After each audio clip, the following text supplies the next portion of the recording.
So now you got your plan. Now we're going to get things. We've all seen this report from Shareable, the State of the Library of Things 2024. About 60% or so of donations is how we're getting our items. I'm going to include waste diversion in donations. Even though you're doing a little bit more work, it's still coming from somewhere else. And then new and purchase things. But there's a lot of ways to think about institutional donations. Maybe they're coming from a thrift store. Maybe they're coming from a partner organization. At Lents, we have a Portland Youth Builders program. We have community fruit harvesting. And so we get tools that are gently used from them. We have an OK repair program. And so we'll get things from them and we can get them back into working order and back into circulation. When you're accepting donations, there's a lot of things to keep in mind. But the big points that I would encourage you to think about is knowing your things.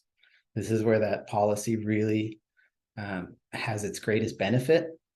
Whichever staff person or volunteers are going to be assessing donations, make sure they know what they're looking at, make sure they're doing a thorough quality inspection, checking for safety features. Once you take a donation, it's yours.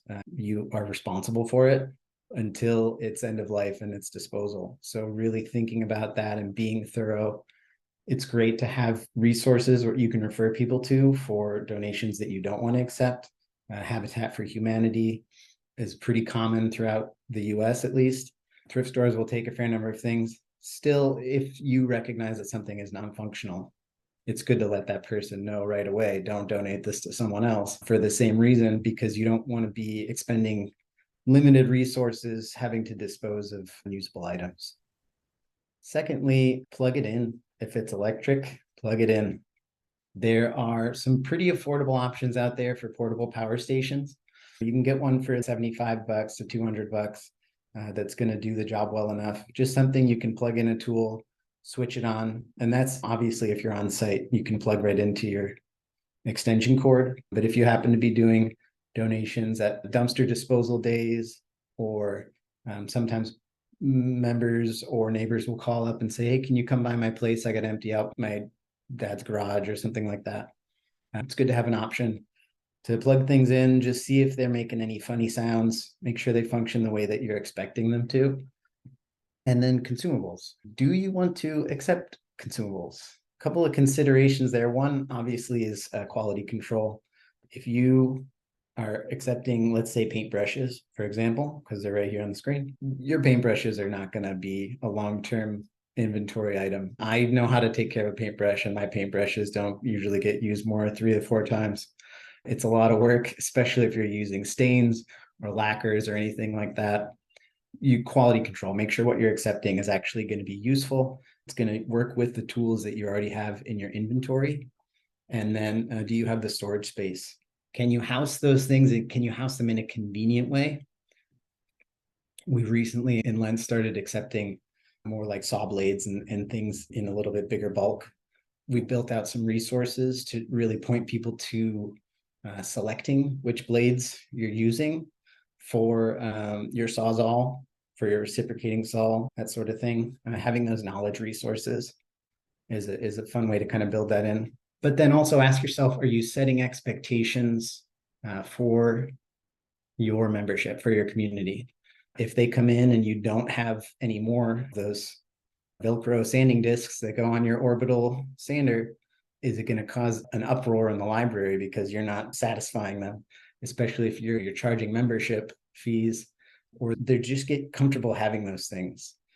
So once you bring those things into the library, you are setting expectations. So just determining if that's something that you want to commit to long term. Just a quick word. I'm not going to take too much time talking about this. You can reach out to Asheville, or better yet, reach out to Craftsman, so that you're not drawing too much capacity from Asheville. But they were able to get a really generous donation from Craftsman. There are ways to acquire new tools with little work and no money. They are out there. What was really great to hear about this opportunity was that Craftsman did not have a really big ask from the library. And so that really sets a precedent that I think is really important for nonprofits to not be doing a lot of extra additional work in order to earn those things. It's a very clear value. And I think producers like Craftsman or Ryobi or DeWalt, they realize that brand loyalty is a very strong selling point for tools. Tool users get familiar with a brand and they trust that brand. And so if you decide you're going to reach out to one of these companies to try and get some things, just maybe have that in your back pocket. If you do in fact decide purchasing is the best way for you to get the tools that you really would like to have, I want to call out two specific things here. Longevity is a really important one. I do plan to spend more on durable products. If your electric lawnmower is half the price of a different electric lawnmower, probably a reason for that. Probably not going to last through a season. Low grade consumer products are designed for rare use, and the level of use that they're going to see in a lending library is very high. So just keep that in mind. And then again, the human impact. If you're able to budget for things like ethical manufacturing, circular economics, if refurbished is a possibility, that's a great direction to go in. I think that there are a lot of online resources for refurbished, but you can also reach out to some of your big box stores and they can have refurbished things available as well.